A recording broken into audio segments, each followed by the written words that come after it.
Hello everybody and welcome to this internet retailing webinar with Oracle NetSuite. Today we are talking about how retailers have been staying relevant during changing times, and we probably haven't been through any more changing times than we have in the past few months. It's quite an extraordinary time to be operating in, and it's brought out the best in many retailers and brought up some very interesting shifts in how retailers need to embrace technology. Some of which we're going to hear about today from the lovely people from Oracle NetSuite.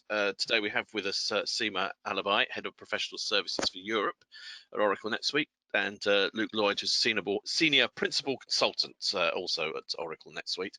And they're going to be discussing how retailers have been staying relevant, and I guess where they need to keep that work going as things move forward and develop and unfold. So without further ado from me, I'm Paul Skeldon, the editor of Internet Retailing's mobile commerce section. I shall hand you over to Seema and Luke, who are going to give us a very interesting presentation. So guys, over to you.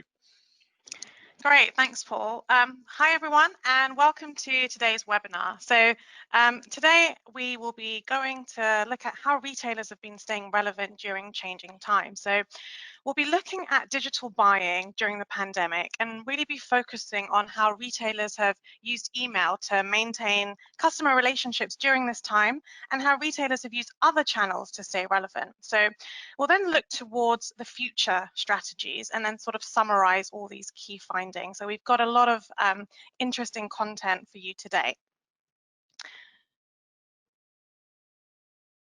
Okay, so before we get started, the obligatory safe harbor statement. So please don't trade on any Oracle stocks and shares based on what Luke and I will be discussing today.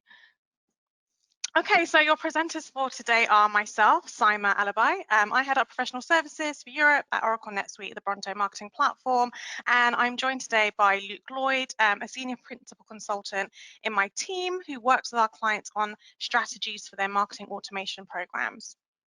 Hello, everyone. Okay, so let's start off by looking at digital buying during the pandemic. So during coronavirus pandemic, where the UK was put into a lockdown in March 2020, besides only being able to visit grocery stores and pharmacies for essential items, consumers were forced to purchase all other items online. So this really meant that digital retail became a necessity. Retailers who didn't have much of an online presence really needed to move fast, and those that did really needed to focus on their supply and demand strategies. They needed to think about the massive spike in new customers. They had to manage relationships and expectations with existing customers, but also while ensuring that the brand that they've spent years on building remained strong, even with all this uncertainty going on across the world, also within their business and personally as well. So, looking at things like suppliers, delivery times, website traffic, and then having to manage these expectations. So, many people who were able to go on to, retailers that were open during that time, these people kind of decided to purchase online too, because let's be honest, nobody really wanted to even go out for essentials at that time. So, 86% of consumers said that they have changed their behavior as a direct result of COVID-19. So what we found was that consumers saw email from retailers as a trusted method of communication for information and updates. We all remember those CEO emails, which I'll come on to shortly. So, however, as the pandemic intensified, consumers really looked to email to help them with purchases, where we saw a spike in open and conversion rates. So between March and June, email send volumes went up by 44%, open rates went up by 32%, and conversion rates by 22%. So we can see that retailers not only sent loads more emails and they relied on sending emails to communicate with customers, but customers were also responding to this method of communication.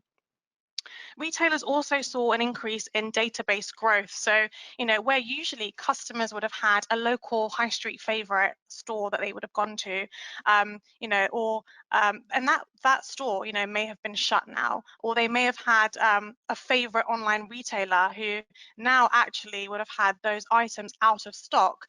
Consumers, were forced to look elsewhere. They were forced to look at other brands and other companies to actually just get a similar type of product. So that meant that new customer accounts were being set up on websites, and signups increased massively.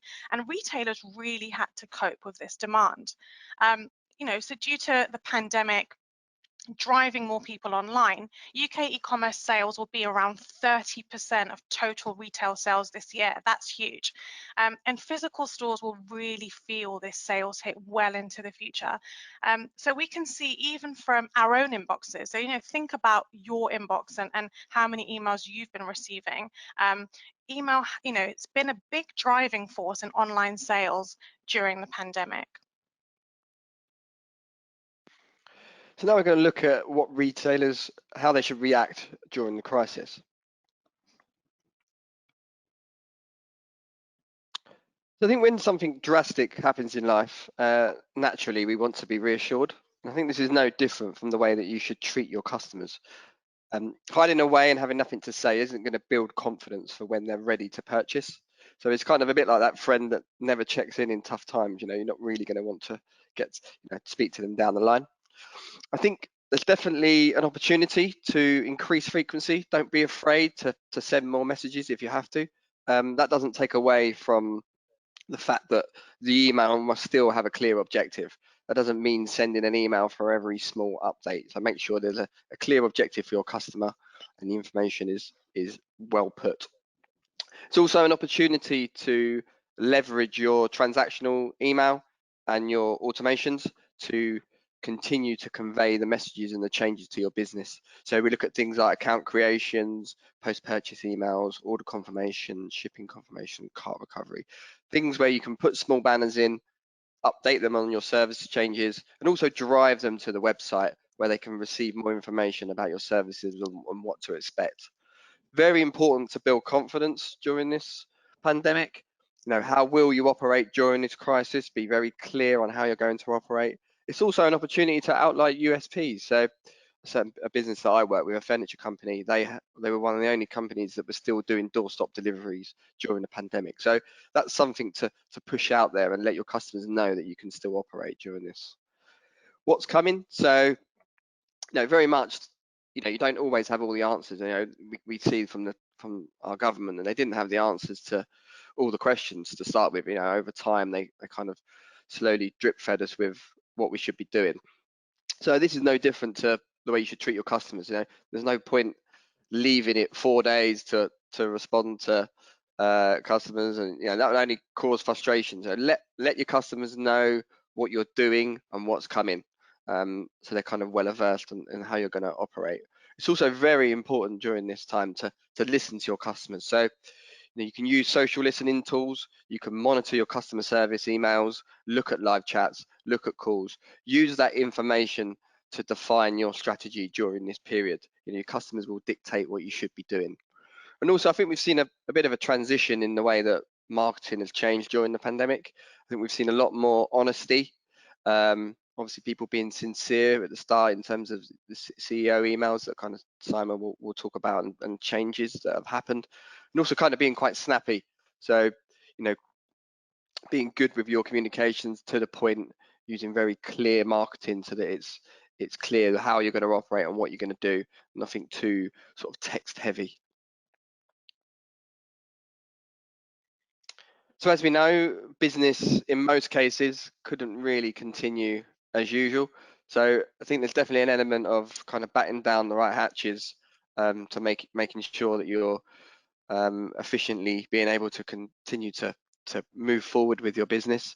So kind of how can we reduce costs? So we look at marketing budgets. We don't really want to be driving lots of new customers if we just don't have the stock for certain products. So you need to review your marketing spend and make sure that it's in line with what you're offering at the moment. Review your resources. Also, we see a lot of staff go on furlough. Do you have the capacity to deliver that new marketing plan and the adaptability that you need. Also, look at your supply and demand management, control all of that automations, and have a look at review automations, which ones make sense to continue to have on. You don't want to push demand when you just can't service those clients. You're going to make people frustrated. You're going to put more emphasis on your customer service team, and also adjust your merchandising. We see this quite a lot. Some good examples in here that Simon will talk about in terms of the way that people transition from selling traditional products to some of their other product lines that made sense with the way that people were living and the circumstances at the time. At the same time, you also need to be prepared to activate your business prior to getting back to business as usual. I don't think there's a switch you can just flick and everything will return to normal. So you kind of have to make sure that you plan in terms of things like acquisition and marketing plans. You need to probably come in a little bit earlier in terms of driving that demand ready for you to activate your business as back to normal.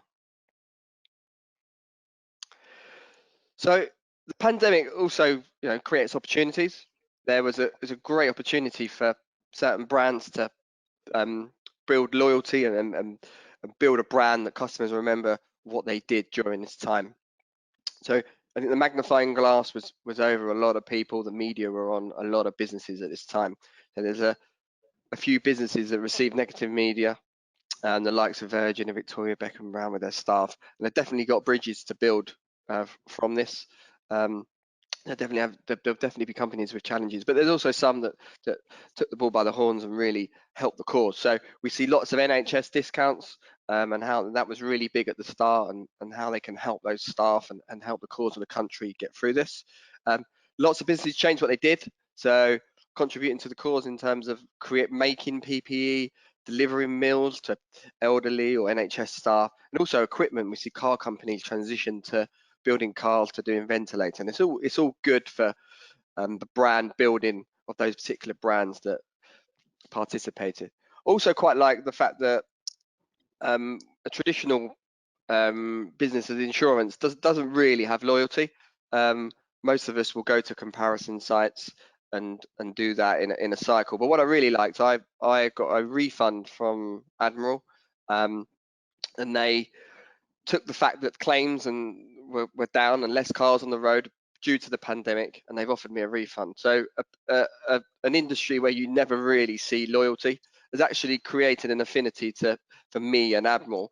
And when it comes to my renewal, I'm going to take that into consideration, the fact that they give me a refund and they considered the circumstances. I thought that was really nice.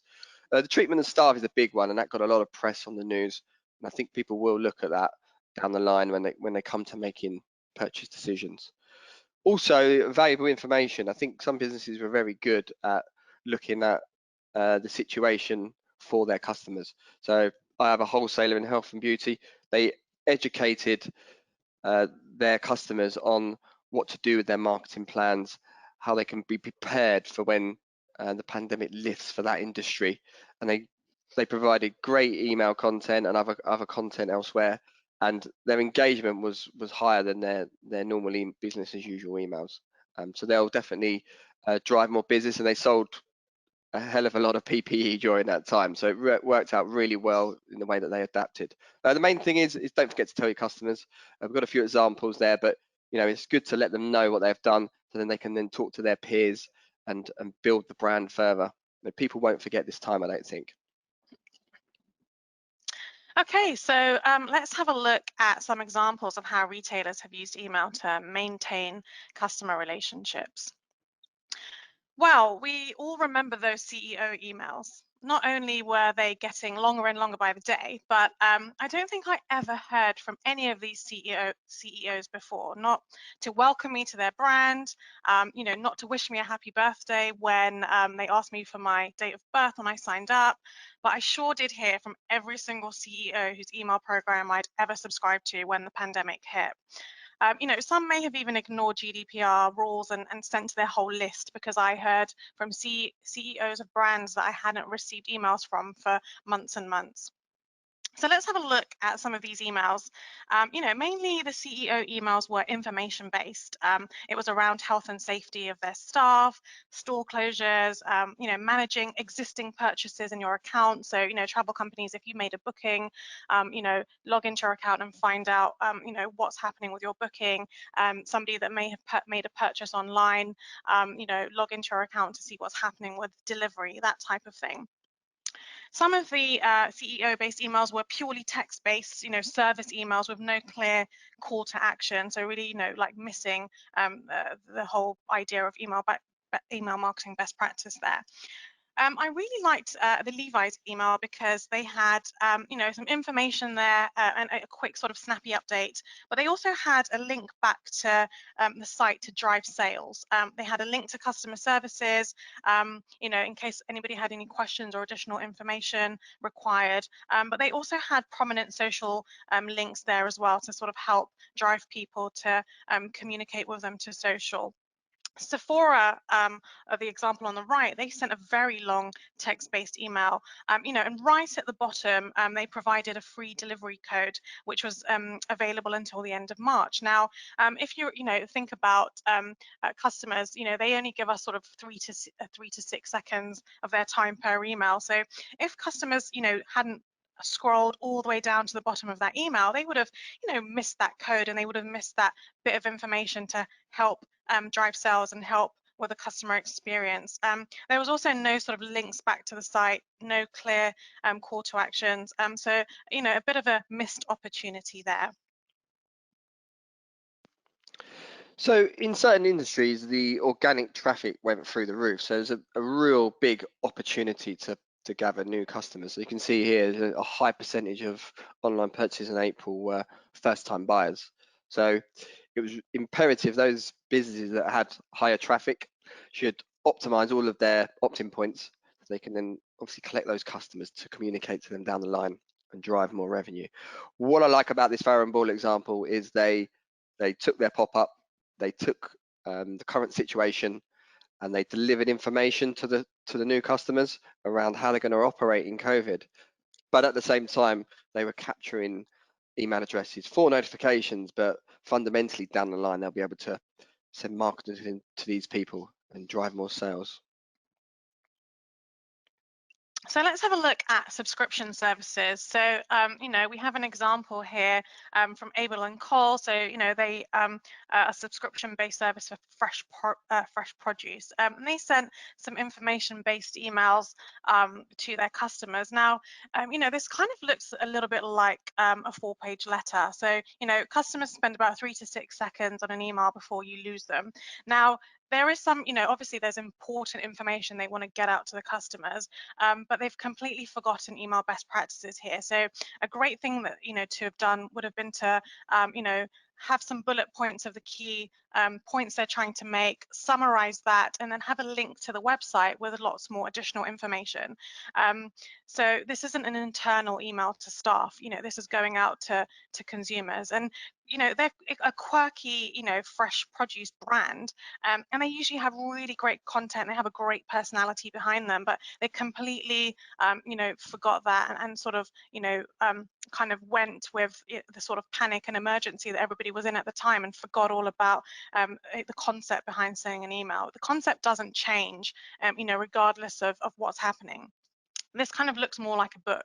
And if you have a look at, the right-hand side email, there's some red text in there. So that's also not following best practices because that's seen as quite spammy by the spam filters. So I'd actually be really interested to see the engagement rate on these emails. There is also no clear call to actions back to the site or anything like that. This kind of information service-based emails, it needs to be short and snappy, and driving people to other channels to communicate to the brand. Now, if you remember at the beginning of COVID, only essential shops were open, and this caused a bit of an issue for online retailers where customers needed to return items. So I remember my local post office, there was about a mile queue to actually just get into the post office, and nobody wanted to stand in that queue. So many retailers were really quick to change their strategy and offer extended returns policies to provide a better customer service, and also to help increase sales at that time, especially around fast fashion, because you know, it's not like anybody was going anywhere, so people weren't really buying fashion items during that time. So you know, increasing extending returns policies, you know, really gave customers a reassurance that they didn't need to venture out during the lockdown to find a post office that was open. And here's a nice example from Topshop. So they've got a bit of copy there to let customers know that they're sending this email to keep them in the loop of some you know, new changes to returns, and they want to provide customers with a better shopping experience, and they're really thinking about customers and employees at this time. So with that in mind, they've made changes to their returns policies, 45-day returns for online orders, and they've extended in-store orders by 14 days once stores open up again. They also have free return collections from home. So again, this is a great way to let customers feel safe that they can purchase something online and the courier company will come directly to their door and collect that item if they need to return it. A great example in the middle from Monica Veneda. So I really love this example. It follows email best practice. So let's break down the anatomy of this email. So they have a banner at the top of the email for extended 100 days return. So again, clear, concise banner there. Another banner underneath the header with an offer code, so offering 25% off. A great strap line, you know, staying in is a new going out. So, you know, during the lockdown, everybody, the whole country was at home. So they were using contextualization here. They were talking about what's happening right now and really bringing that into this sort of community customer base feel. They talked about, you know, Monica Veneda HQ. So each staff member from HQ was saying what they'll be doing at the weekend. And the whole idea was to bring this personal feel that we're all in this together. It's like a sense of community. They also had, you know, some copy there to say that they're open online 24/7, and a link back to a note from Monica about you know, updates and things that are happening. So again, you don't see, you know, huge text-based information email here.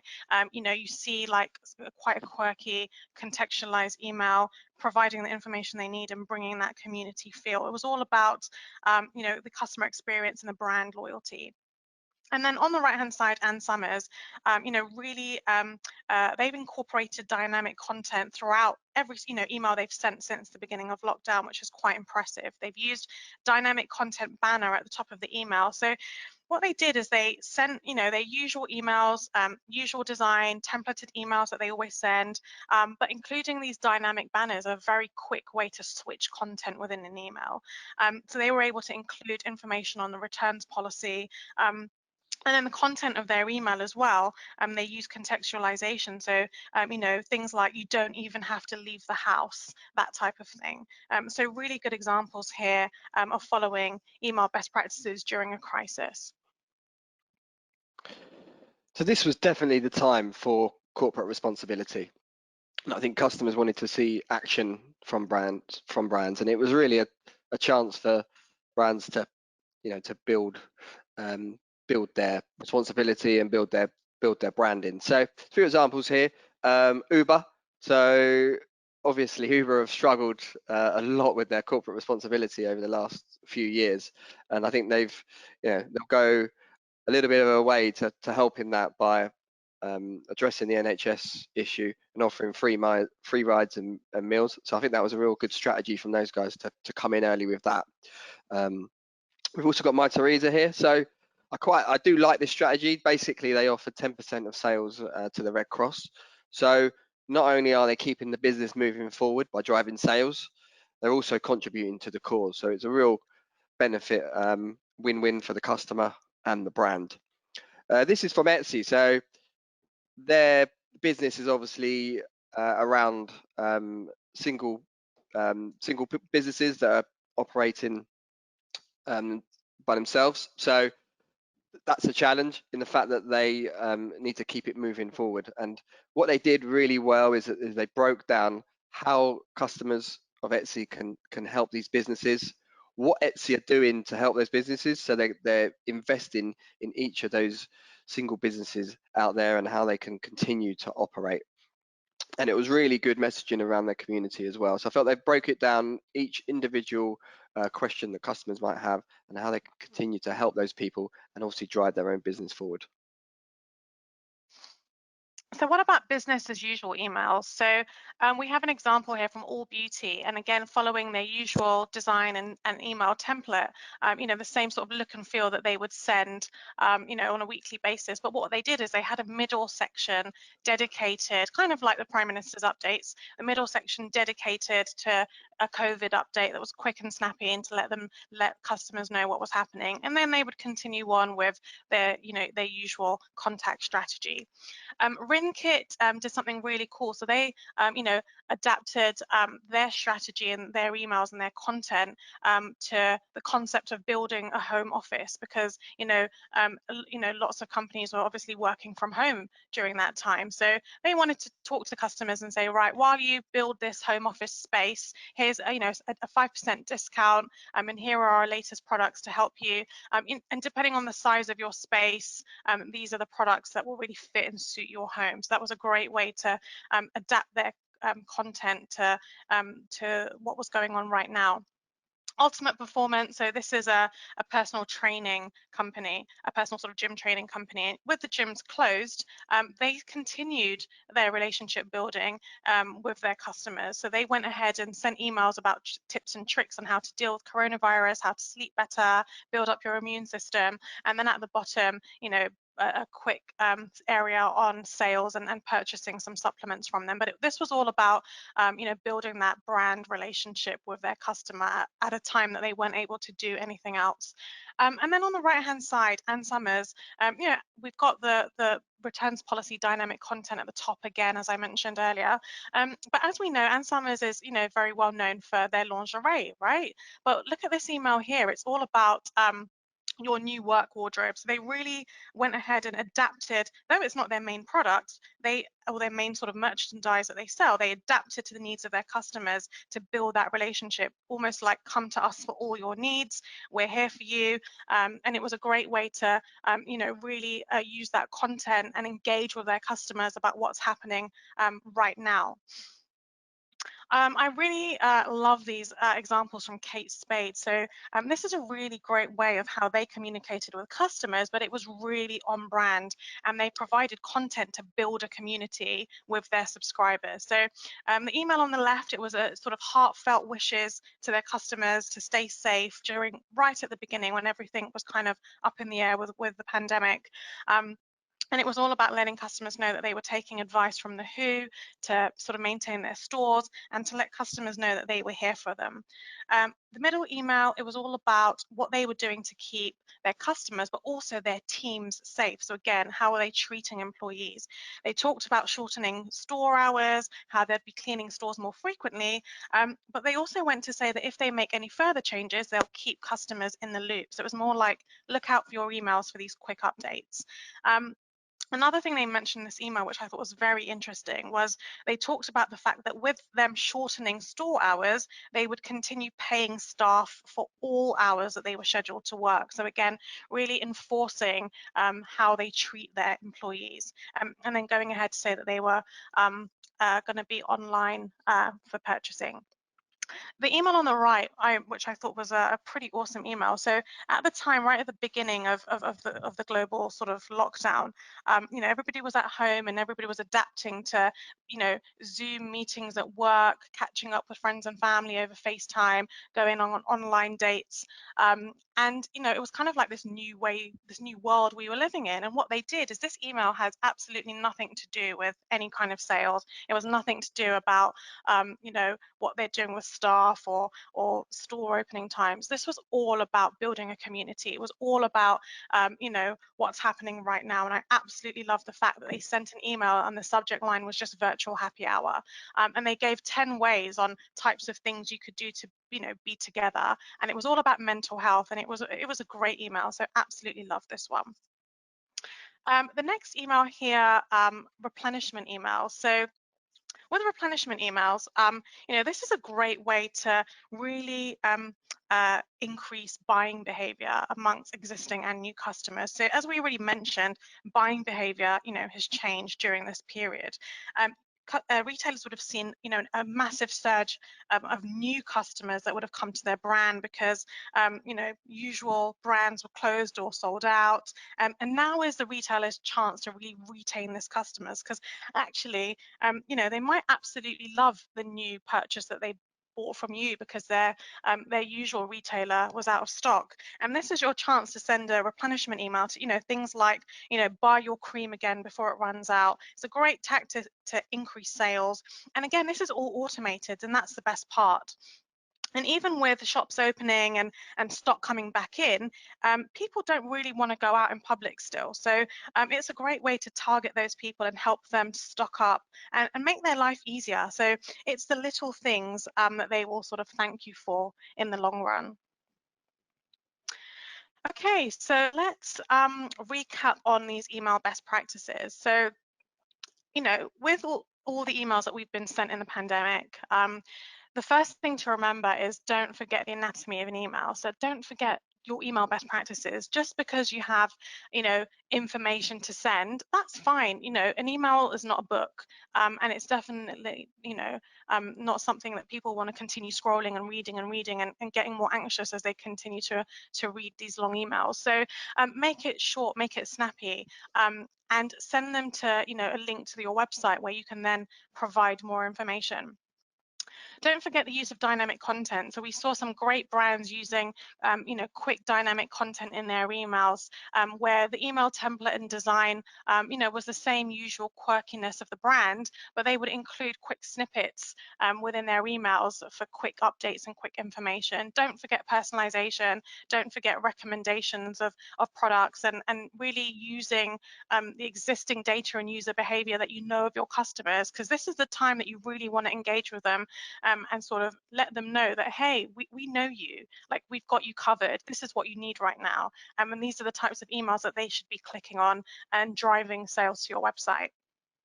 As we saw, you know, using pop-ups, not just to get new customers, but also to provide quick information. So that's a great tactic if you don't want to bombard your customers, or if you don't want to take up all the space on your website. You know, use the pop-up for all the urgent bits of information. And we saw some great examples of contextualization with subject lines and content. So really talking to your customers and using content to build a brand, to build your community and talk about what's happening right now. And that way customers know that, you know, you're the brand that they want to be loyal to. And let's take a little look at other channels and how people have been inventive. So I think the biggest revelation in lockdown has been Joe Wicks with his PE sessions. He's even more of a household name now than he was before, and you can see how well that he's done in lockdown, from adapting to the situation and leveraging different types of digital content. So although Joe Wicks is a business in his own right and done really well, I think the story here is the power of using digital content. So I think businesses that adapted to using digital content pre-COVID were in a much better position to convey their products and services. You know, people can't go out to the shops and get a physical feel or try things on.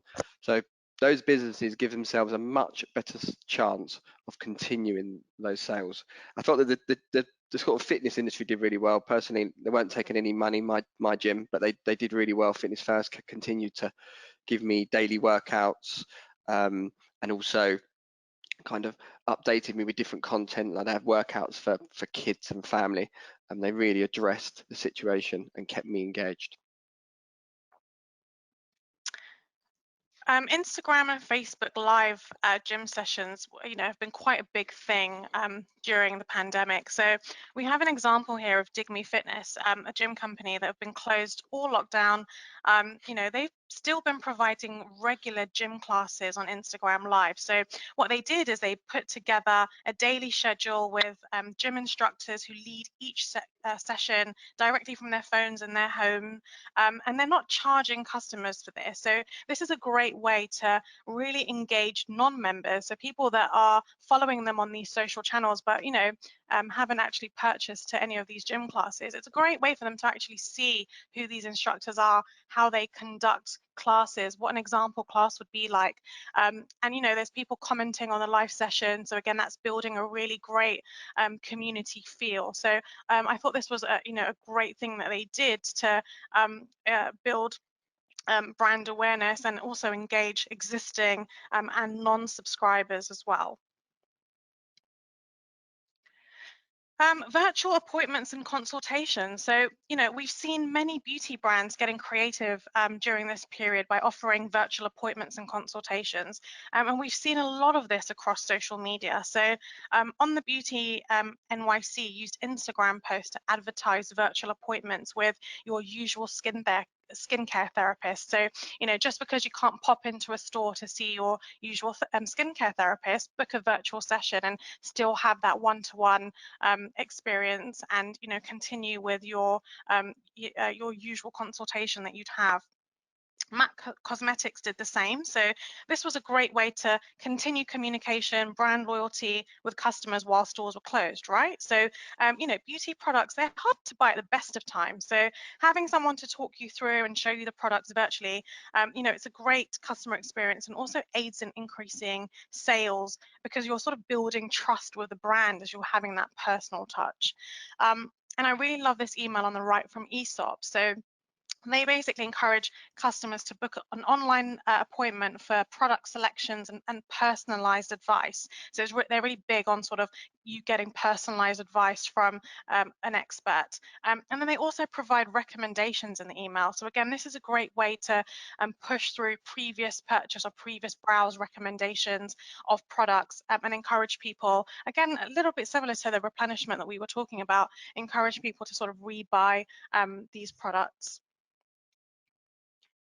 So what about YouTube live stream? So we have an example here from Jen Atkin, who's a hair and beauty entrepreneur who owns a number of sort of beauty brands. And what she did was she conducted YouTube live streams showing off exactly how to use her products. So it was all about your hair care routine during the lockdown period and what to do with all these, different sort of beauty therapies. And that then drove people to purchase online and also created a massive social buzz. So that was a really clever way to engage people through sort of YouTube live streams.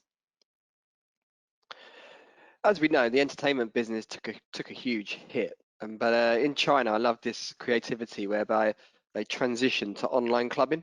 So it was a great way to create demand, knowing that live concerts and there was artists available. And what this did for one of the spirits is it created a 70% increase in sales. So it was a great use of digital content to continue to drive sales in a tough time for that industry. So this is a slightly more traditional channel, and I actually did see an increase personally in SMS. So in terms of digital transformation, it worked great for click and collect. Now, we see a lot of businesses having to transition to click and collect, and a lot of them did it well. Obviously, like restaurants and DIY firms had to do that quickly. And SMS was a pivotal part into that, because it does give you that nudge. Fitness First did a great job in actually informing me about my membership. I actually, as soon as I got this SMS, I went straight into my account and actioned what I needed to. So it was a really good use of a different channel to push home, whether it be marketing or just transactional service type messaging. It worked really well because the inboxes and other channels are cluttered with businesses trying to do the same thing. Vodafone also had a really nice Friday feeling rewards message as well during lockdown. I think we all kind of lost the day of the week in lockdown when we was at home. So it was really nice to kind of have that Friday feeling message to just to remind you it's a Friday, and they had rewards that are built around that. So that was really nice as well. Now I'm going to take a little look at some barriers to purchase. So here are kind of some traditional stats around barriers to conversion. So during the pandemic, these are all magnified for businesses. However, I actually think price become less important in most cases. I mean, outside of those kind of high demand products like gym, toilet paper, etc. What we did see is prices dropped or stayed level a lot of the time, and there was definitely extended sales period. So I was seeing the brands that I work with going into sale and actually continuing through a sustained period, even when they traditionally wouldn't. So the focus then turned on to smaller factors. So things like selection, the delivery, the customer service, returns policies. These all come to the fore given that we had supply chain issues, delivery limitations, staff restrictions, and store closures. And I think most companies did address these quite well. Obviously, we've seen examples of return policies being extended. One thing I did really like is the companies around stock level. So plenty of times I used pre-order and back in stock alerts, and they worked really great for me. There was a few times where as soon as the product come back in stock, we went back and purchased. And I think this is kind of comes around to kind of digital transformation. I think this is these types of things are really key functionalities that retailers need to review going forward, so they can then have more control and also have a sales pipeline for those products, so they know that they can reach out to their suppliers and they can deliver those messages straight away, and there's the intent to purchase. And obviously, I think digital transformation is a big thing that's going to be fast tracked with COVID. So those kind of digital innovations that maybe are on the back burner, click and collect, the improvements in customer support, will all be fast tracked from COVID. So I think there will be positives around the way that businesses will react to this, so that they're more adaptable if things do happen in the future. One thing that was definitely a barrier for me, I found, was the queuing system. It was quite frustrating waiting on online queues. I kind of see why they had it because of the amount of traffic, but I definitely think there'll be kind of IT reviews around the capacity for big websites and being able to kind of get more footfall into the sites without it crashing and being able to demand. So I think we'll see that. Also customer service, I found that I was kind of waiting on online queues quite a lot, which surprised me a little bit. I know I can understand that people will probably go into digital channels, but I felt that the beauty of online customer service is that your staff can still work from home and deliver that experience, and at times I found that quite frustrating. So I think there's probably some improvements there as well. So let's have a look at what's happening next. Well, as shops have started to open up again, we'll be seeing more brands working hard to invite people back to the high street or the physical store. This is a great example from Parks Cameras. They're talking about what to expect once you come to their physical store. So, they're telling us about, what to expect with a queuing system and how it will work to queue up to get into the store, how their queuing system, is put in place. They have photos of social distancing areas in the store to show people how that's going to work, and then bullet pointed steps and what they've done in store to be COVID secure. So things like cleaning, hand sanitizing, encouraging customers to use card payments, and then they also talk a little bit about social distancing. So they're encouraging people to shop alone in their store, but if you need special assistance, then to bring one additional person from your household. And then they go on to talk about their click and collect services available too. They also end with a great personal touch. So, get in touch with our expert team, and they have photos and a telephone number of the team members. So again, you can see, who you'll be dealing with. So this was a great example of sort of inviting people back to the store and letting them know exactly what to expect. And again, using a great sort of templatized email along, with their sort of brand and their personality. An example to the right is from Dig Me Fitness gym. So, as gyms are reopening, a lot of gyms are using a sort of token system or a booking system for people to sort of get back to the gym and rebook their sort of gym session. And what Dig Me have done is they've been a little bit creative here. So, as we sort of anticipate that these booking gyms, your gym routine session is going to be pretty busy, they've also sort of decided to hold some classes outdoors. So they let us know, this next one's going to be at Covent Garden. They tell us the space limit, and if you come to one of these classes, you'd be using one of your tokens to attend. So we're going to look at some of the positives of COVID. So as you can see here, kind of prior to the pandemic, a lot of businesses were focusing on customer acquisition. As we know, that's very expensive. So what I did see with my customers is they were transitioning to retention strategies. Some of that might have come, but potentially having a little bit more time. But I think this really should have been a priority even before the pandemic hit, to basically make sure that you focus on retaining your existing customers and keeping those happy. And those that have good strategies, retention strategies, would have done a lot better during the pandemic because acquisition was tougher for some businesses. I think we've seen the increase in direct to consumer anyway before the pandemic, but I think this is even going to fast track it even more. Obviously, the high street's been hit a lot, so a lot of brands are going to be wanting to sell their own products directly. So that's going to be an interesting development that happens even more, and it should be good for the consumer to have that kind of direct relationship with the brand. And I'm quite excited to see how that develops even faster now.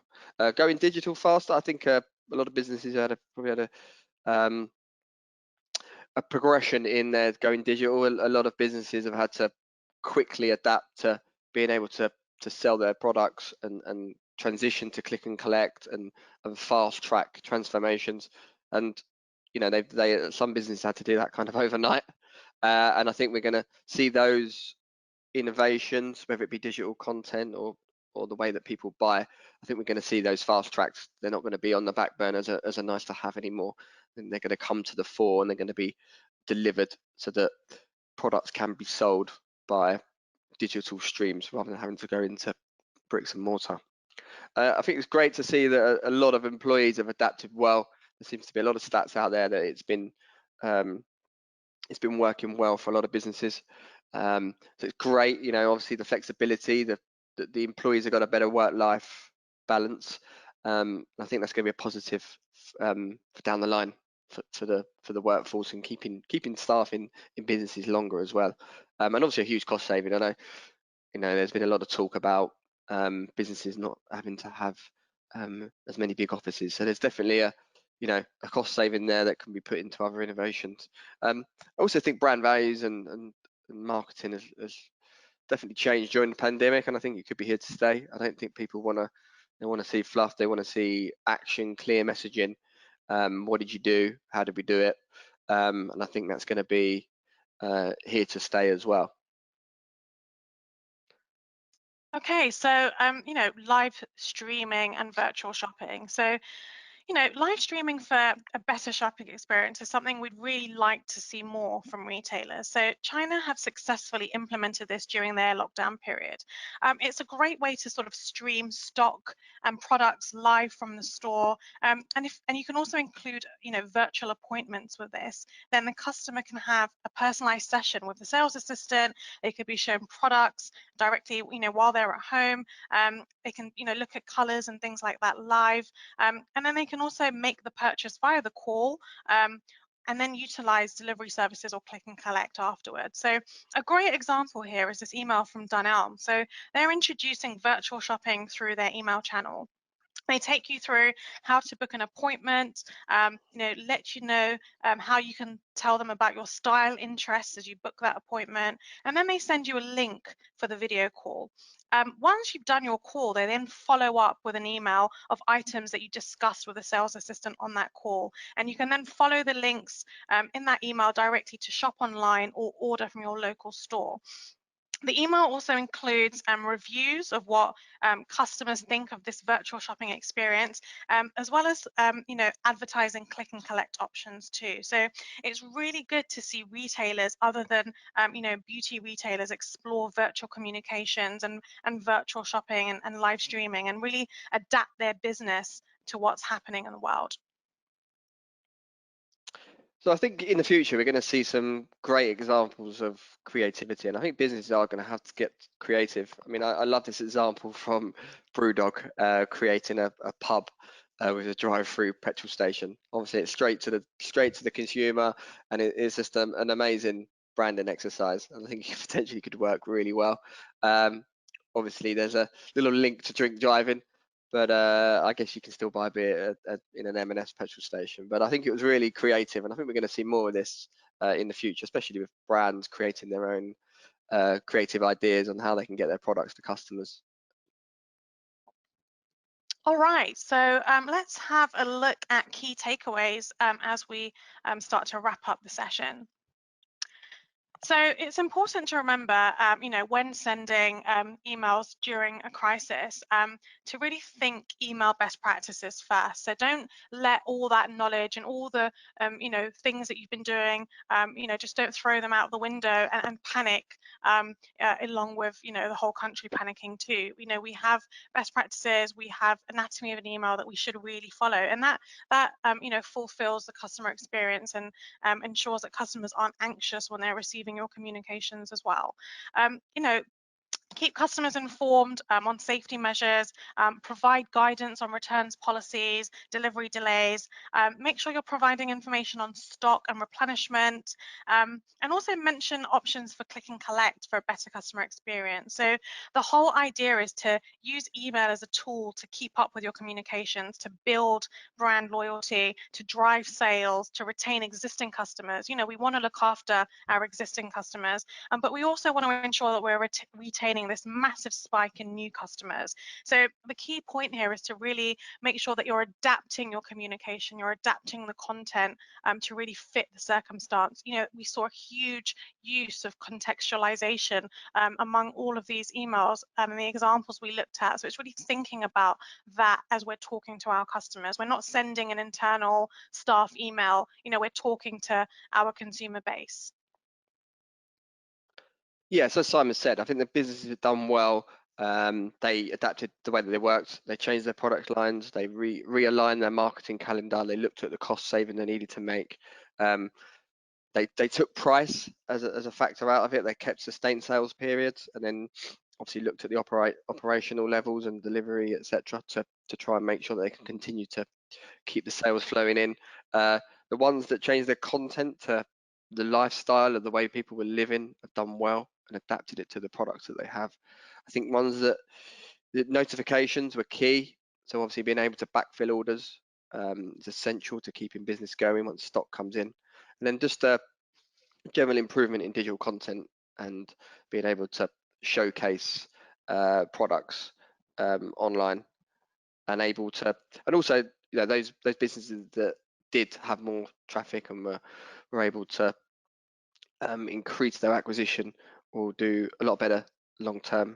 So that was a big factor in driving their business to the future. Great. Well, thank you all so much for listening in on our session today. Excellent, Simon. Luke, that was really interesting. There's some very interesting stuff in there, isn't there? It's interesting to see how some people got it so right and some people really didn't quite hit the mark with their messaging, but I guess everyone was in a bit of panic mode at the beginning. I think it's very interesting to sort of see how things are set to develop as well. I think it has given a big shake-up to the retail industry to rethink and accelerate a lot of their development processes. Just briefly, while we have a minute, what should people be doing sort of potentially around a second wave of coronavirus, God forbid? Yeah, I'll take this one, Simon. So I think the biggest thing is starting to plan for it now. So obviously taking some of the things that we've talked about. So looking to involve the workforce, customer services team, keeping an eye on that. Talking to suppliers, making sure that if things strike again, how can we manage our stock levels, what things worked well, and then starting to think about seasonality. The second wave will probably be more into winter. What products can we push? How can we keep things running? And also being flexible, doing scenario planning, having a checklist on what things might happen, and starting to have team meetings now, to be honest with you, to think about different scenarios. And also, in those scenarios, what are we going to do with our marketing plans? How are we going to communicate to our customers? But kind of being ahead of the game. You know, maybe start thinking about what worked well in this period to what we need to change, and maybe, like, you know, creating some templates for marketing materials should it happen that we're ready to go and it's more streamlined. That would be my recommendation. Yeah, no, I guess the challenge is going to be that retailers will be also gearing up their marketing around, I guess, Prime Day, whenever that happens, as well as the run up to peak. Whether peak's going to be different this year, I guess they have to factor in that they may have to sort of fairly quickly rethink their marketing around a second wave or other developments that we're yet to even think of. So yes, interesting times. But I guess the takeaway, the key takeaway, really is be prepared and to start thinking about it now. Exactly. Excellent. Marvellous. Well, Simon, Luke, that's been really interesting. Thank you very much for taking the time to do that. And thank you, everybody, for listening. So as we come up to the hour, I think we'll stop it there. So thank you, everyone, for listening. Thank you both for taking part. And contact details will be available when the recording of this is sent out to all the people who signed up. So if you do have any further questions and things, you'll be able to drop Simon and or Luke a line. So thank you very much. Stay well, everybody, and speak to you again soon. Thank you. Bye-bye.